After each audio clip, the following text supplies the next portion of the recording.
Hey everybody, it's your boy ChiKiN coming at you again. I don't know how many of you out there are like myself and have more than one character, but with each of these new events, I keep wondering to myself, how much do I have to do on each of my alts? You know, my alts are used for different purposes, so sometimes that number is 0 because there's no reason to get any of what's available on that character, or the other side where I should get everything, but for one reason or another I miss it. So in today's video, I'm going to go through what I believe is the how many points you need to max out your alts so that you can get the best value out of this event without investing too much time in each one of your characters. That being said, let's go ahead and hop right in. Now, in the Verge of Silence event, there are a couple of different ways to earn points. First and foremost, go to the event page, click on the second of the two pages, and it'll tell you about the event missions, where you can collect rewards that all of New Eden contributes to.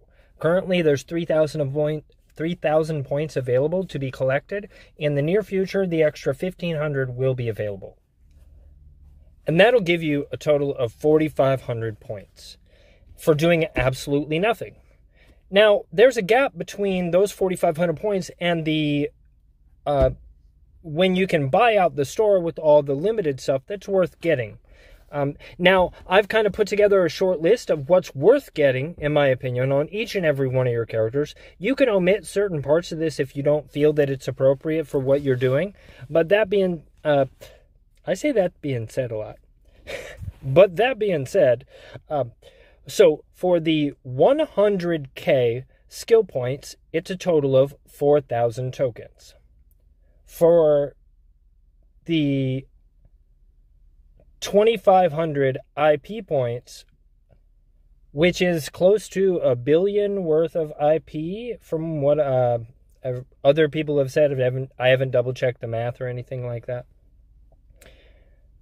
That 2,500 IP is 5,000 tokens. 500,000 loyalty points is 2,500 tokens to get all of it. 2 keys, which is the max what you can buy, is a total of 10,000 event tokens. And while you can get 40 boxes, you only need to get 2 boxes before you can move on. And those 2 boxes cost a total of 400. When you add all of this together, it comes out to a total of 21,900 to get all of them maxed out.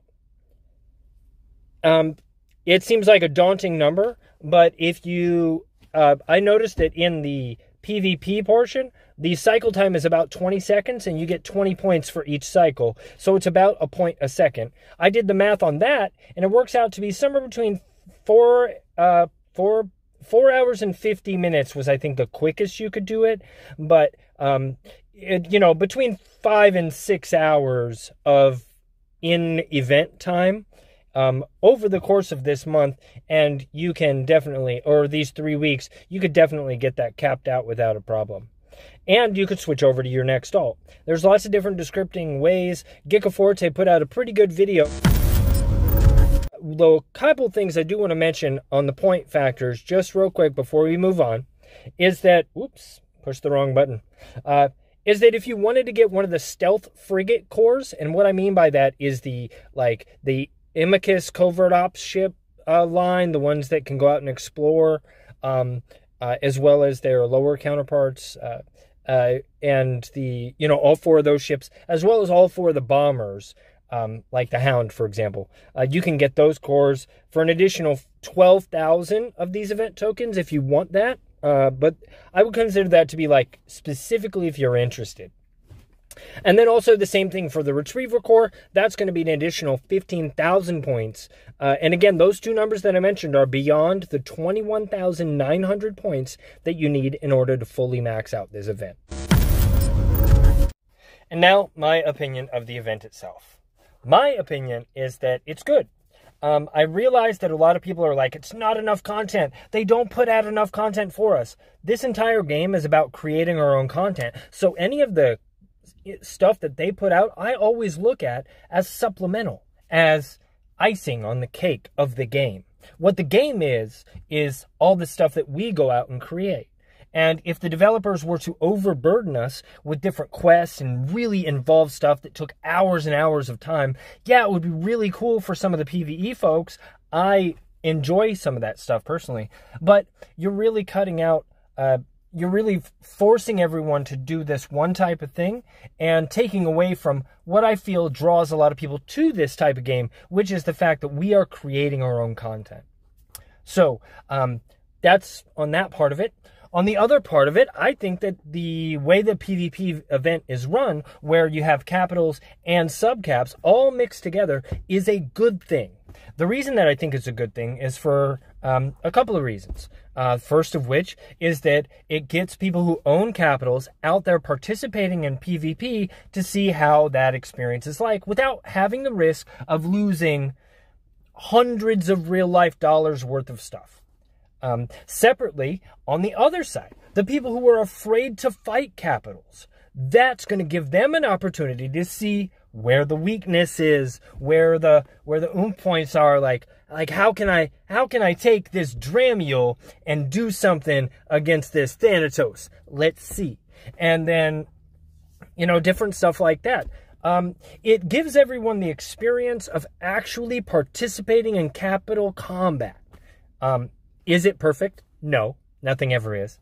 But I like that they included it because there's a lot of people that I'm coming across both in and out of my alliance that are saying things to the effect of like, oh man, I didn't know that this ship could actually do X against Y ship.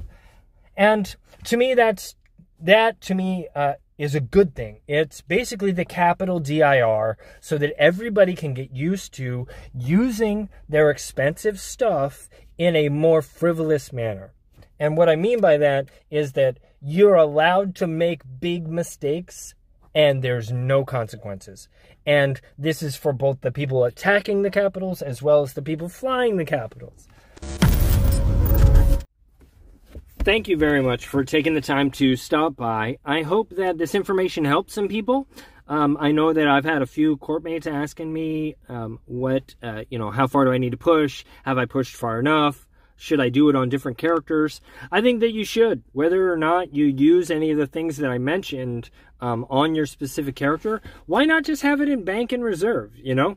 A lot of that stuff like the skill points, like the loyalty points, just get them. You know what I mean? The keys to the boxes, might as well open it. Maybe you'll get a capital nanocore. Anywho, this is your boy ChiKiN. Thanks again for stopping by. Don't forget to like, comment, and subscribe. Please also make sure to take the time to check out other content creators. I'm sure you've already heard about them, but just to go ahead and name a few that kind of pushed me in this direction and also are out there doing it every day. You got Damon Zell, you got Gecko Forte, you got Benzie, Captain Benzie specifically. You also got Rambo, and then you got New Eden Radio.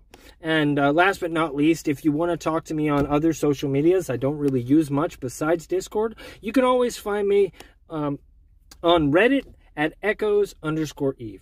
Thanks again. You all have a wonderful day, and don't forget to max out those alts.